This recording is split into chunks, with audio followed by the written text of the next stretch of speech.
रमा। तो अच्छा बच्चों, तो फिर आप इस समय 6th क्लास को करके 7th क्लास में आ गए हैं। अब आपका पहला चैप्टर आ गया है संस्कृत का और आपको समझने में थोड़ी सी दिक्कत आ रही है, तो इसके लिए आपको चाहिए क्लास देखने के लिए। तो आज हम वही करने वाले हैं। आज हम आपकी NCERT जो बुक है उसमें जो संस्कृत का चैप्टर है 7th क्लास का फर्स्ट चैप्टर, कौन सा, सुभाषितानी, या फिर आप बुक को कह सकते हैं रुचिरा, द्वितीय भाग जो है आपका, उसका जो पाठ है पहला, प्रथम पाठ है जो है वो है सुभाषितानी, उसको आज हम करेंगे। पहले हम समझते हैं सुभाषितानी से क्या तात्पर्य है। देखिए, सु और भाषितानी, भाषित, सु मतलब अच्छे और भाषित मतलब वचन, जो कि बहुत अच्छे वचन कहे गए हैं। तो कुछ अच्छे वचन कहे गए हैं, उन्हीं को आज हम देखते हैं। चलिए तो प्रारंभ करते हैं। तो हमारा पहला श्लोक है वो किस तरह है, जो हमारा पहला श्लोक है वो इस तरह है कुछ, पृथ्व्याम त्रीणि रत्नानि जलम अन्नम सुभाषितम मूढ़ै पाषाण खंडेषु रत्न संज्ञा विधीयते। क्या कह रहे हैं कवि की कहने का तात्पर्य यहाँ पर कि पृथ्व्याम अर्थात पृथ्वी पर, समझ रहे हैं, पहले समझिए, पृथ्व्याम पृथ्वी पर, त्रीणि त्रीणि तीन, ठीक है, तीन, रत्नानी रत्न, और यहाँ पर रत्नानी इसलिए प्रयोग किया गया है क्योंकि ये बहुवचन में चल रहा है, तीन दो से अधिक हो गए तो इसलिए वो क्या हुआ बहुवचन में, तो इसलिए यहाँ पर आया रत्नानी, तीन रत्न। और तीन रत्न वो कौन कौन से, एक जलम जल, अन्नम अन्न, अन्न मतलब जो खाने का सामान होता है वो सब अन्न, और सुभाषितम अर्थात अभी हम पढ़ के आए हैं पीछे, सुभाषित का मतलब क्या था, सुंदर वचन। उनके कहने का मतलब है कि पृथ्वी पर तीन ही रत्न हैं, और वो कौन कौन से हैं, एक है हमारा जल, दूसरा हुआ हमारा अन्न, और तीसरा है जो हमारा वो है सुभाषित वचन। सुभाषित, सुभाषितम अर्थात सुंदर वचन या सुंदर उक्तियां। पृथ्वी पर केवल तीन ही रत्न हैं, जल, अन्न और सुभाषित। सुभाषित अर्थात सुंदर वचन, ठीक है। और क्या कह रहे हैं, मूढ़ई अर्थात मूढ़ों के द्वारा, अर्थात मूढ़ई से क्या तात्पर्य है, जो मूर्ख लोग हैं उनके द्वारा, पाषाण खंडेषु, पाषाण, पाषाण किसको कहते हैं, पाषाण काल का नाम सुना है आपने, नहीं सुना, कोई बात नहीं, रहने दीजिए। पाषाण कहते हैं हम पत्थर को, पत्थर, और खंडेशु पत्थर के टुकड़े। क्या कह रहे हैं कि मूढ़ई मूर्खों द्वारा, पाषाण पत्थर, खंडेशु टुकड़े, रत्न संज्ञा, रत्न जो रत्न होते हैं आभूषण, संज्ञा मतलब नाम दे दिया गया है, विधीयते दे दिया गया है, ऐसा जाना जाता है। क्या कह रहे हैं कि मूर्खों के द्वारा जो पत्थर के टुकड़े हैं उनको रत्न संज्ञा अर्थात रत्नों का नाम दे दिया गया है। अर्थात यहाँ पर कवि के कहने का तात्पर्य है कि जो हमारे रत्न है, सुंदर सुंदर हीरे जवाहरात होते हैं ना, उन पत्थर के टुकड़ों को रत्न संज्ञा नाम अर्थात रत्नों का नाम दे दिया है, जबकि पृथ्वी पर केवल तीन ही रत्न हैं, और वो कौन कौन से हैं, जल, अन्न और सुंदर वचन अर्थात सुभाषित वचन। समझ में आ गया आपको, सिंपल था। चलिए तो दूसरा देखते हैं हम। तो अब आता है हमारा दूसरा श्लोक, और दूसरा श्लोक क्या कह रहा है, दूसरा श्लोक कह रहा है हमें, सत्येन धार्यते पृथ्वी सत्येन तपते रवि। बोलने का प्रयास कीजिए, आपको भी याद हो जाएगा। सत्येन वाति वायुश्च सर्व सत्य प्रतिष्ठितम। कितना अच्छा श्लोक है, क्या कह रहे हैं, अब हम ये समझने का प्रयास करते हैं। सत्येन, सत्य से अर्थात सत्य के ही द्वारा, ठीक है, सत्य के द्वारा, धार्यते धारण करता है, क्या धारण करती है, पृथ्वी, पृथ्वी सत्य से ही धारण करती है पृथ्वी, सत्येन, फिर से वही बात आई, क्या था अभी इसका, सत्य से, सत्य से तपते रवि, तपता है अर्थात प्रकाशित होता है, हमें प्रकाश देता है, कौन, रवि। तो आपने सुना होगा रवि कौन होता है, सूर्य देवता। हमारी सूर्य देवता को हम क्या कहते हैं, रवि भी कहते हैं। तो सत्य से ही तपता है सूर्य, सत्य से ही पृथ्वी धारण करती है, सत्य से ही सूर्य तपता है, और क्या कह रहे हैं, सत्येन, सत्य से ही या सत्य के द्वारा ही वाति बहती है, वायु, च और सत्य से ही वायु बहती है, सर्व सर्व सत्य प्रतिष्ठिताम, सर्व सब कुछ, जो सब कुछ है, सर्व अर्थात जब अब उन्होंने कह दिया कि हमारी जो पृथ्वी है वो भी सत्य से धारण कर रही है, जो सूर्य है वो भी सत्य से ही तप रहा है, जो वायु है वो भी सत्य से बह रही है, तो मतलब अब सब कुछ सत्य प्रतिष्ठिताम, सब कुछ सत्य से ही निहित है, सत्य से ही प्रतिष्ठित है। समझ गए? एक बार फिर देखते हैं। सत्य से ही धारण करती है पृथ्वी, सत्य से ही तपता है अपना सूर्य, सत्य से ही बहती है वायु और सत्य से ही सब कुछ प्रतिष्ठित है। सिंपल था। चलिए तो अब तीसरा देखते हैं, तीसरा श्लोक क्या कह रहा है। तो हम करते हैं कौन सा? तीसरा श्लोक। अपने तो तीसरा श्लोक है और वहां पर कवि क्या कह रहे हैं ये देखते हैं। चलिए तो पढ़ते हैं पहले। दाने तपसी शौर्य च विज्ञाने विनये नये, विस्मयो न ही कर्तव्यो बहुरत्नाना वसुंधरा। क्या कह रहे हैं वो, देखते हैं एक बार क्या कहने का तात्पर्य कवि का। यहाँ पर देखिए, दाने दाने दाने समझ में ही आ रहा है। देखिए एक बार अगर हम देखें भी तो क्या दान शब्द सुना है आपने? दान वही वाला है, दाने अर्थात दान में। और क्या? तपस्वी, तपस्वी का मतलब तपस्या में। देखिए दाने दान में, तपसी तपस्या में, शौर्य शौर्य से क्या मतलब है? वीरता, वीरता समझते हैं आप? शौर्य में। च अभी हम पिछले श्लोक में पढ़ के आए हैं, क्या अर्थ था? और, वेरी गुड। और विज्ञाने, विज्ञाने विज्ञान में, नए नए जो आविष्कार होते हैं उनमें, विनय विनय विनम्रता में, जब हम विनम्र होते हैं विनम्रता में, नई नई जो नीतियां हैं उनमें। फिर देखिए एक बार, दान में, तपस्या में, शौर्य में और विज्ञान में, विनय में अर्थात विनम्रता में और नए मतलब नीति में। ठीक है, आप इन सब 5 को लिखने के बाद और लगा के छठा लिख सकते हैं। जैसे कि आपने पहले लिखा दान में, तपस्या में, शौर्य में, विज्ञान में, विनम्रता में और नीति में। ठीक है, समझे आप? अब देखते हैं विस्मयो, विस्मय आश्चर्य, आश्चर्य होता है ना, ओ अद्भुत, बहुत ही इंटरेस्टिंग चीज आप देख ले तो आप कहेंगे आश्चर्य हो गया मुझे, तो वही वाला आश्चर्य। नहीं, निश्चित रूप से, ही का मतलब होता है निश्चित रूप से, कर्तव्य करना चाहिए। क्या कह रहे हैं कि ये सब जो चीजें हैं इनमें विस्मय आश्चर्य नहीं करना चाहिए। अगर आप कहीं पर दान में, दान कितना भी दान दे दे कोई, इन सब चीजों, हमारे पास इतनी सारी चीजें हैं, इनमें विस्मय नहीं करना चाहिए, आश्चर्य नहीं करना चाहिए। क्यों नहीं करना चाहिए वो भी बता रहे हैं वो। बहुरत्नाना वसुंधरा, बहुरत्ना वसुंधरा, बहुरत्ना बहुत सारे रत्नों वाली है। कौन? वसुंधरा, पृथ्वी। पृथ्वी जो है वो बहुत सारे रत्नों वाली है, तो इसलिए हमें किसमें, इन सब चीजों में, आश्चर्यों में क्या नहीं करना चाहिए?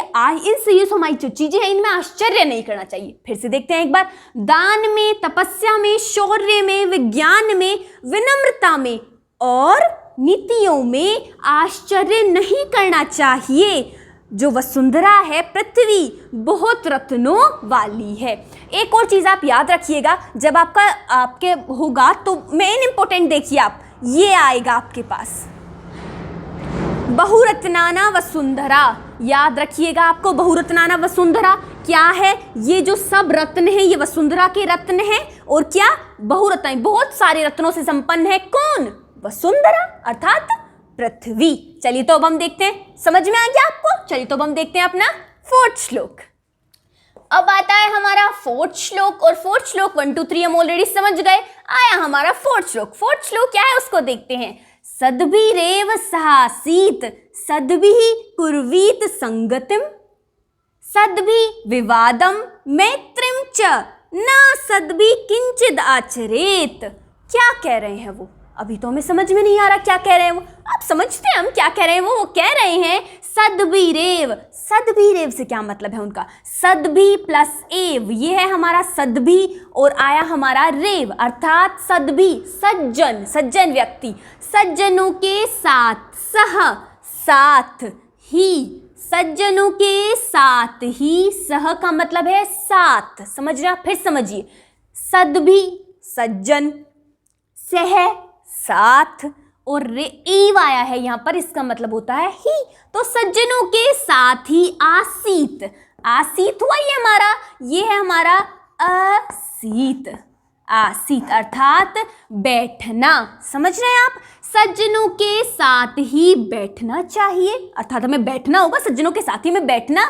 और सद्भिः अर्थात सज्जनों के साथ ही संगतिम। संगतिम अर्थात जो हमारी संगति है, वो संगति हमारी डिसाइड करती है हम कैसे बनने वाले हैं। तो वो कह रहे हैं कि जो सज्जन है उसके साथ ही हमारी संगति करनी चाहिए हमें, ठीक है। और सद्भि विवादम, अब देखिए वो ये भी कह रहे हैं कि जो सद्भि अर्थात जो सज्जन है उसी के साथ हमें विवाद करना चाहिए। मतलब हमें जो लड़ाई करनी है वो भी किसके साथ करनी है? सज्जन के साथ करनी है। और चय, अभी बात करा है दूसरे और तीसरे श्लोक में, चय का अर्थ क्या है? और चय और मैत्रिम, जो मित्रता है, मित्रता है, सज्जनों के साथ ही हमें मित्रता और विवाद भी करना चाहिए। ना असद्भि, ना सद्भि अर्थात न का मतलब तो हो गया हमारा नहीं। असद्भि, देखिए वहां पे था सद्भि, सद्भि का मतलब क्या हुआ? सज्जन व्यक्ति। तो असद्भि का मतलब क्या होगा? जैसे कि हमारा होता है पॉसिबल, पॉसिबल का मतलब होता है कि हम कर लेंगे, इम्पॉसिबल का मतलब हम नहीं कर सकते हैं, लेकिन वो फिर भी कहता है कि मैं पॉसिबल हूँ, ये भी हम मानते हैं, ठीक है। तो ऐसे ही हमारा यहाँ पर सद्भि है, सद्भि का मतलब हो गया सज्जन और असद्भि का मतलब हो गया दुर्जन, ठीक है। सज्जन, जो सज्जन व्यक्ति हैं, जिनके गुण अच्छे हैं, उनके साथ आपको बैठना चाहिए, उनके साथ ही आपको संगम करना चाहिए। और जो सद्भि सज्जन लोग हैं उनके साथ ही आपको मित्रता और विवाद भी करना चाहिए। हमारे जो फ्रेंड्स होते हैं, ये सज्जन का मतलब ऐसा नहीं है कि आप जाके किसी विद्वान को ढूंढिए, उनके कहने का मतलब है जो आपके आसपास के फ्रेंड्स हैं उन फ्रेंड में भी कुछ सज्जन और दुर्जन मिलेंगे। तो जो सज्जन मित्र हैं उनके साथ आपको बैठना चाहिए, उनके साथ ही आपको असंगति अर्थात संगति करनी चाहिए, उन्हीं के साथ आपको विवाद करना चाहिए और मित्रता भी उन्हीं से करनी चाहिए। ना असद्भि, जो असद्भि अर्थात क्या, जो दुर्जन है उनके साथ किंचित, कुछ भी, किंचित का मतलब क्या है यहाँ पर? कुछ भी, आचरित, कुछ भी आचरण नहीं करना चाहिए। जो दुर्जन व्यक्ति हैं उनके साथ ना तो आप बैठें, ना आप उनके साथ संगम करें, ना उनके साथ विवाद करें और ना ही उनके साथ मित्रता तो बिल्कुल भी नहीं करें। तो ये कैसे हैं? वो क्या है? दुर्जन व्यक्ति, उनके साथ आपको कुछ नहीं करना चाहिए। एक बार फिर समझ लेते हैं। सज्जन व्यक्तियों के साथ ही बैठना चाहिए, सज्जन व्यक्तियों के साथ ही संगम करना चाहिए, अर्थात हमारी जो संगति है वो करनी चाहिए। सज्जन व्यक्ति के साथ ही मित्रता और विवाद करना चाहिए। दुर्जन व्यक्ति के साथ किसी भी प्रकार का आचरण हमें नहीं करना चाहिए। समझ में आ गया? चलिए तो नेक्स्ट श्लोक देखते हैं अब अपना, कौन सा? 5वां श्लोक। अब आता है हमारा 5वां श्लोक, और 5वां श्लोक में क्या है चलिए पढ़ते हैं। धन धान्य प्रयोगेषु विद्याया सग्रेषु च आहारे व्यवहारे च त्यक्त लज्जा सुखी भवेत। कितनी अच्छी बात कह रहे हैं। अब क्या बात कह रहे हैं? अब आप कहेंगे ये तो समझ में नहीं आ रहा है क्या बात कह रहे हैं, तो हम समझते हैं क्या कह रहे हैं। धन धान्य, धन धान्य अर्थात धन धान्य के प्रयोगेषु, प्रयोग में, जब हम धन का प्रयोग करते हैं तो वहां कह रहे हैं कि धन धान्य के प्रयोग में विद्याया, विद्याया से तात्पर्य है विद्या, विद्या मतलब आप जो ग्रहण कर रहे हैं, शिक्षा ले रहे हैं वो वाली विद्या, या आप बाहर जाएं, आप कोई नई शिक्षा लें, वो विद्या, कोई सी भी विद्या। विद्या संग्रहेषु मतलब इकट्ठा करने में। सोचिए आप बाहर गए, आप बाहर किसी इंसान को देखा वो कोई अच्छा काम कर रहा था तो आपने वो ग्रहण कर लिया, ज्ञान इकट्ठा कर लिया अपने पास, या जो आप ये ग्रहण कर रहे हैं, इकट्ठा कर रहे हैं, तो क्या, एक तो धन धान्य के प्रयोग में, विद्याया विद्या के ग्रहण करने में, च अभी पढ़ के आए हैं हम, और धन धान्य के प्रयोग में और विद्या को इकट्ठा करने में अर्थात विद्या का संग्रहण करने में, आहारे, आहारे च और आहार में, व्यवहार में, आहार अर्थात खाने में, जब हम भोजन करते हैं भोजन करने में, और व्यवहार में त्यक्त लज्जा, त्यक्त अर्थात छोड़ देना चाहिए। क्या छोड़ देना चाहिए? लज्जा, संकोच करना। अब सोचिए वो वाला काम नहीं करना है, और बिल्कुल भी नहीं, एक्चुअली हम करते भी हैं। जब हम किसी मेहमान के यहाँ जाते हैं, खाना रखा है, मन कर रहा है लेकिन हम नहीं खाते हैं, तो ये वही कहने का मतलब कह रहे हैं शायद कि उसको लज्जा छोड़ देनी चाहिए और उठा के खा लेना चाहिए अगर आपका मन कर रहा है। तो वही वाला काम है आहारे और व्यवहार में, आहार और व्यवहार में लज्जा अर्थात संकोच जो है उसको छोड़ देना चाहिए। सुखी भवेत, इसी प्रकार आप सुखी हो सकते हैं। किस तरह से? धन धान्य के प्रयोग में, विद्या और विद्या के संग्रह में और आहार और व्यवहार में, खाना और हम जो व्यवहार कर रहे हैं उसमें लज्जा को छोड़ देना चाहिए, अर्थात संकोच छोड़ देना चाहिए। सुखी भवेत, इसी तरह से आप सुखी हो सकते हैं। ताकि अगर आप संकोच करते रहेंगे तो आप सुखी कैसे रहेंगे? प्रैक्टिकली समझते हैं। आप किसी के घर गए हैं, वहाँ बहुत अच्छा सा खाना रखा है, आपकी फेवरेट कुकीज़ रखी हैं या फिर रसगुल्ले हैं, गाजर का हलवा है, कुछ भी है जो आपको पसंद है। आप सोच तो रहे हैं लेकिन आप संकोच की वजह से ले नहीं रहे हैं और आप बिना लिए वापस अपने घर आ गए, तो क्या आप दुखी ही होंगे? ऑफ कोर्स आप दुखी होंगे, क्योंकि आपकी फेवरेट कुकी थी, आप ले नहीं पाए। तो वो वही कह रहे हैं कि लज्जा छोड़ दीजिए और अपनी कुकी उठा लीजिए, एटलीस्ट 1 उठा लीजिए, ताकि आपको घर जाके रिग्रेट ना हो कि मैंने एक टेस्ट कर ली होती कि कैसी थी। ठीक है, समझते हैं क्या है कि धन धान्य के प्रयोग में, विद्या को ग्रहण करने में अर्थात संग्रह करने में, उसका आहार और व्यवहार में त्यक्त लज्जा छोड़ देनी चाहिए। सुखी भवेत, इसी तरह से आप सुखी हो सकते हैं, ऐसे आप सुखी होंगे। ठीक है, चलिए तो हमारा 5वां श्लोक हो गया है। अब जो हमारा अंतिम बचा है और हमारा चैप्टर पूरा हो जाएगा, 6ठा श्लोक, वो हम देखते हैं। चलिए तो अब आता है हमारा एंड का श्लोक और आप चैप्टर कंप्लीट करने वाले हैं। वेरी गुड, चलिए पढ़ते हैं। क्या है 6th श्लोक हमारा? क्षमा वशीकृति लोके क्षमायाम किम न साध्येत शांति खड़ंगः करे यस्य किम करिष्यति दुर्जनः। क्या कह रहे हैं वो, अब समझिए। देखिए, क्षमा अर्थात क्षमा कर देना, माफ कर देना। गिविंग फॉरगिवनेस, दूसरे को क्या दे देना? माफी दे देना। सामने वाले को हमने उससे कितनी बड़ी गलती करी है लेकिन हमने उसे क्षमा दे दी। ठीक है, क्षमा, वो वाली क्षमा। वशीकृति लोके, वशीकृति अर्थात वश में करा हुआ है, किसको? लोके, संसार को। क्षमा के द्वारा जो लोक है संसार को वश में किया जा सकता है। क्षमाया अर्थात क्षमा से क्या है?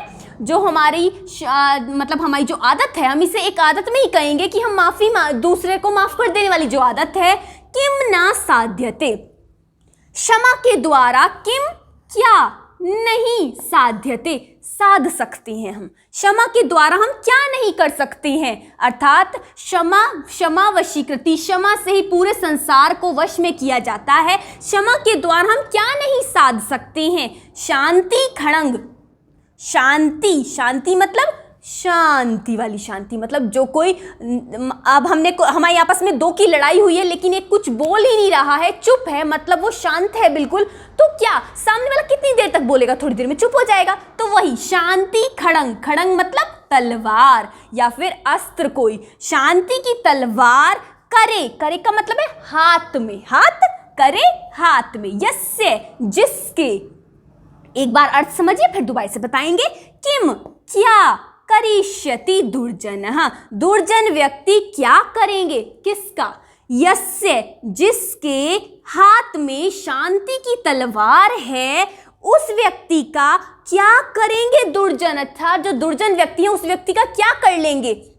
2 व्यक्ति लड़ रहे हैं आपस में, एक ये व्यक्ति है और एक ये व्यक्ति है। अब सोचिए, ये बोले जा रहा है, ये कुछ बोल नहीं रहा है, वो शांति धारण किए हुए है, एकदम शांत। तो ये इंसान कितनी देर तक लड़ता रहेगा? थोड़ी देर में चुप हो जाएगा, कुछ नहीं कर पाएगा वो चुपचाप बैठा रहेगा और बैठा रहेगा और बैठा रहेगा, थोड़ी देर में उसी को चुप होना पड़ेगा। तो वो वही कह रहे हैं कि क्षमा के द्वारा पूरे संसार को वश में किया जा सकता है। क्षमा जो है हमारा, किम ना साध्यते, क्षमा क्या नहीं साधती है?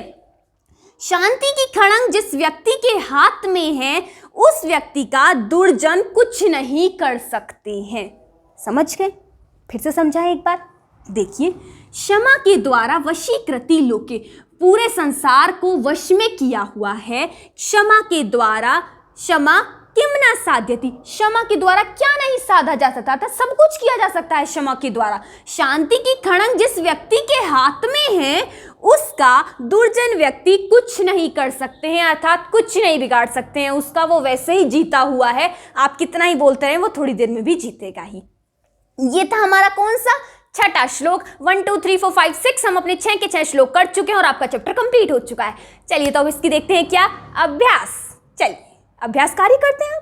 हम ऑलरेडी सारे के सारे जितने भी हमारे 6 के 6 श्लोक थे उन सब का अर्थ हम जान चुके हैं। तो अब हम करते हैं अभ्यास कार्य। ठीक है, अभ्यास कार्य में सबसे पहला जो उन्होंने दिया हुआ है वो दिया है उन्होंने हमें सर्वान श्लोकान सस्वरम गायात, अर्थात आपको सारे के सारे जो श्लोक हैं उनको सस्वर गाना है। अब ये गायन तो आप खुद भी कर सकते हैं। ठीक है, तो क्या दूसरा प्रारंभ करें? चलिए एंड में हम आपको एक बार इसका स्वर करके गायन भी बता देंगे। चलो तो अब हम प्रारंभ करते हैं अपना।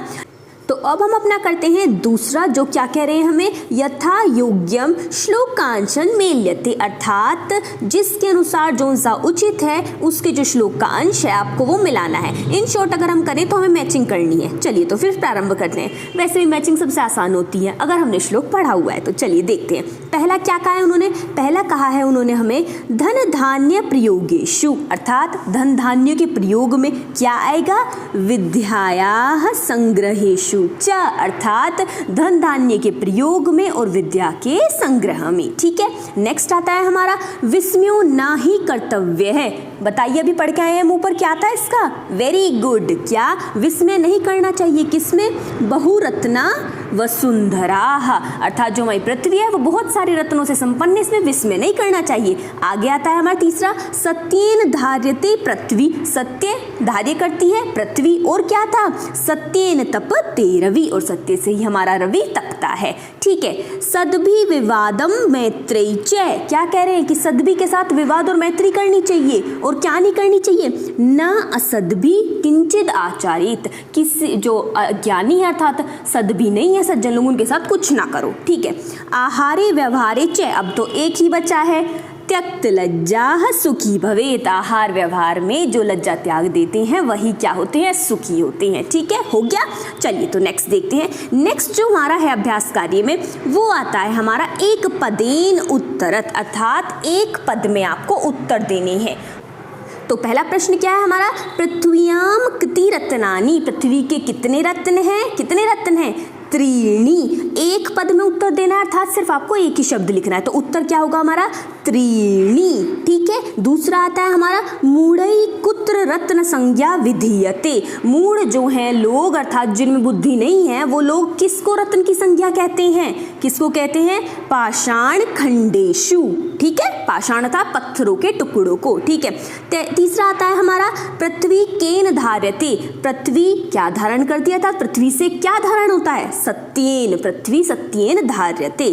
ठीक है, अगला आता है हमारा कई संगति कुर्वीत, किसके साथ संगति करनी चाहिए, सद्भि, अर्थात सज्जनों के साथ संगति करनी चाहिए। नेक्स्ट आता है हमारा लोके वशीकृति का, अर्थात लोक को वश में कर रखा है किसने, वेरी गुड, क्षमा, क्षमा ने लोक को वश में कर रखा है। चलिए नेक्स्ट देखते हैं।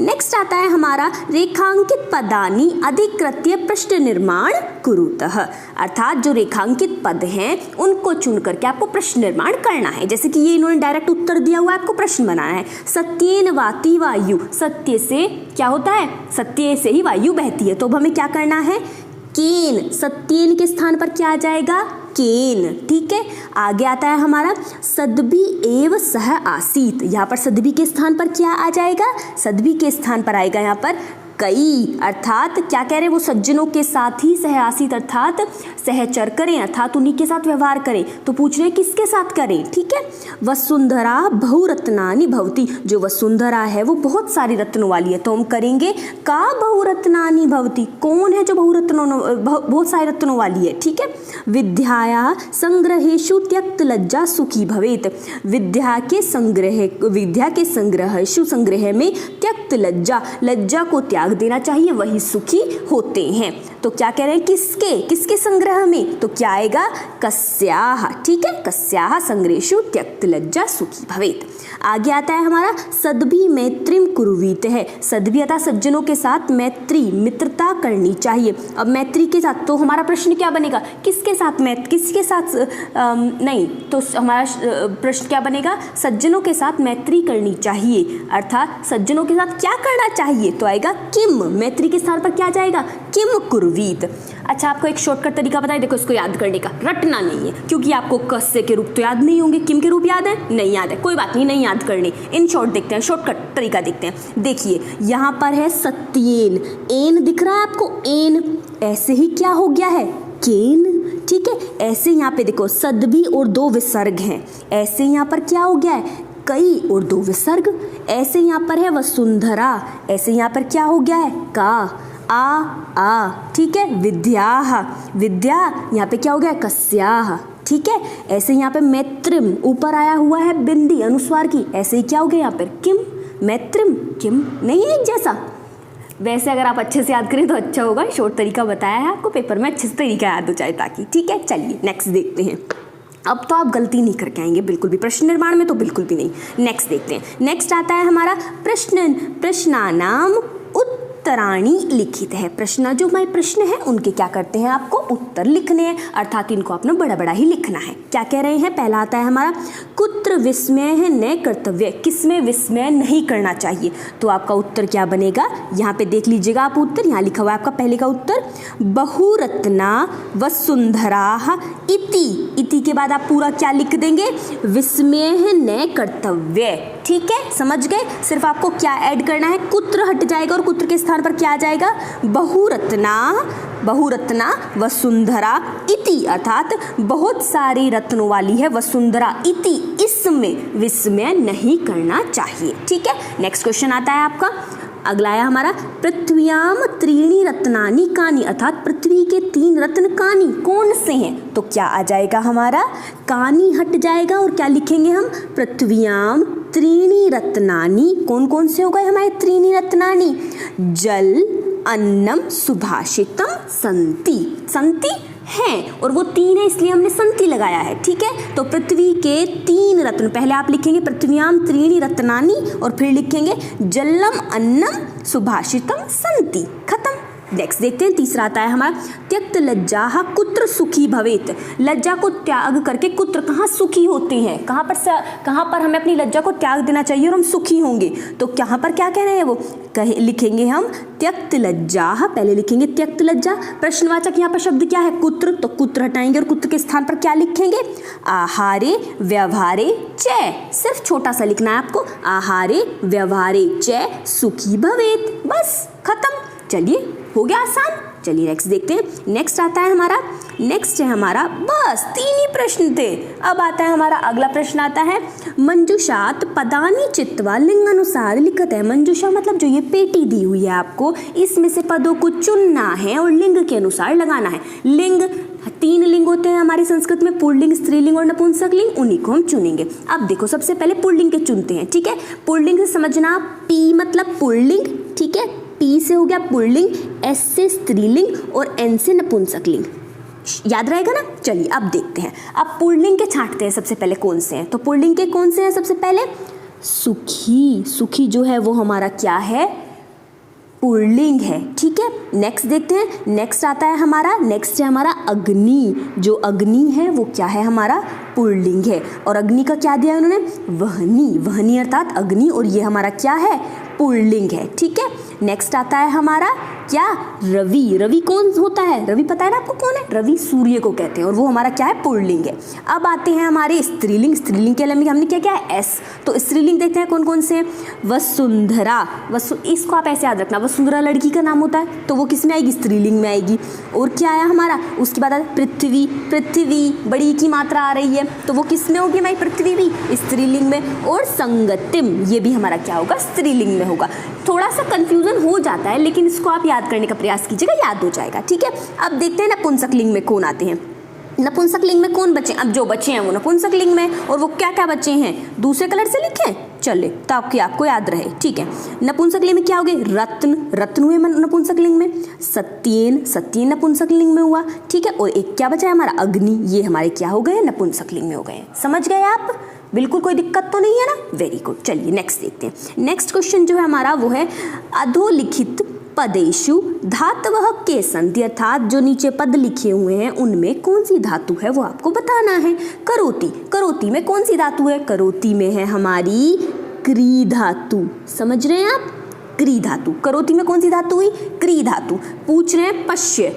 पश्य में कौन सी धातु है, बहुत बड़ी गलती कर देंगे अगर आप पश्य में कर देंगे कि पश धातु है, जैसे हमने करोति में क्री कर दी। नहीं नहीं नहीं, क्या करेंगे हम, पश्य में कौन सी धातु हो गई हमारी, दृश धातु।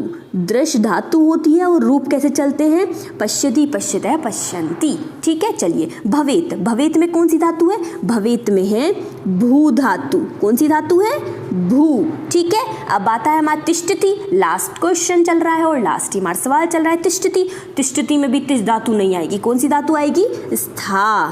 कौन सी आएगी, था, आधा से और था, स्था धातु आएगी। ये हमारे क्या हो गए हैं, सारे के सारे धातु रूप चुन लिए हैं हमने।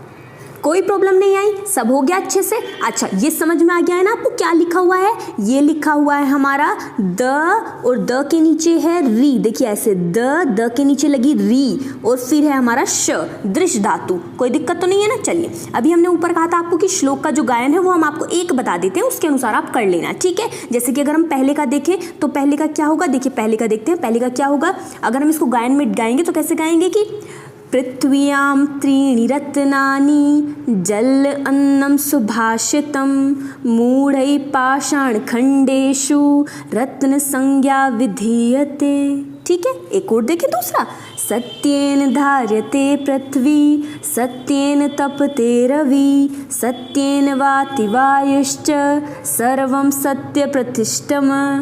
ठीक है, बस सिंपल। ऐसे ही आप नीचे की याद कर लेना, और आपको वैसे भी अगर आपसे कोई टीचर सुनेंगी तो वो एक ही सुनेंगी, तो आप इन्हीं दो को अच्छे से याद कर लेना। और ऐसे ही वैसे नीचे के चलेंगे, अगर हमने आगे के पढ़ाए तो आप बोर हो जाएंगे। चलिए, तो बस हम इतना ही करते हैं। ठीक है, तो आशा करते हैं आपको आज की क्लास पसंद आई होगी। कोई भी छोटा बड़ा कितना सा भी डाउट हो तो आप नीचे कमेंट सेक्शन में लिखकर पूछ सकते हैं, और ऐसी अपनी परीक्षाओं की तैयारी करते रहिए। और अगर आप परीक्षा से एक दिन पहले ही वीडियो देख रहे हैं तो क्या ही किया जा सकता है, कोशिश किया कीजिए, पहले देखा कीजिए। लेकिन कोई दिक्कत नहीं, बच्चे पढ़ते रहिए और हमेशा ऐसे ही खुश रहिए। नेक्स्ट चैप्टर नेक्स्ट वीडियो में आप देख सकते हैं। हमसे जुड़ने के लिए आपका बहुत बहुत धन्यवाद।